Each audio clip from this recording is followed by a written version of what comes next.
Have you ever been accused of a crime you didn't commit, just because of how you look? I almost got arrested at the dog park last Tuesday. Not because I did anything wrong, but because a stranger decided my dog didn't belong to me. My boy Barnaby is a tiny, pure white Pomeranian. I, on the other hand, am a 6'3" mechanic, usually covered in motor oil, and wearing a faded, oversized hoodie.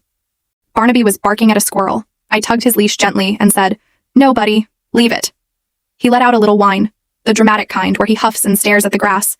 A woman on a nearby bench narrowed her eyes. She pulled out her phone, whispering frantically.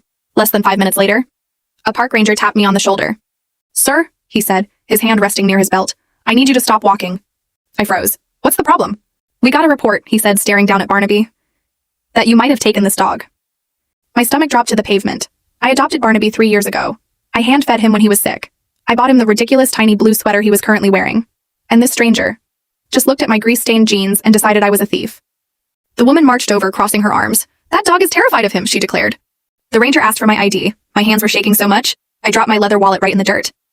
That is when Barnaby, my brave, 5-pound best friend, stepped up. He didn't bark. He just trotted over, picked up my heavy wallet in his mouth, and sat right on my shoes. Then, he looked up at me, and did the salute trick I taught him for treats. One tiny paw, resting perfectly on his forehead. The ranger stared. He looked at Barnaby and then at me, and let out a long sigh. "Well," the ranger said, turning to the woman, "unless he taught a stolen dog how to salute in 5 minutes, I think they're together. Have a good day, ma'am." She stormed off without a word.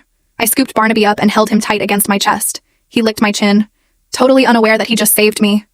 That little blue sweater is my favorite thing in the world.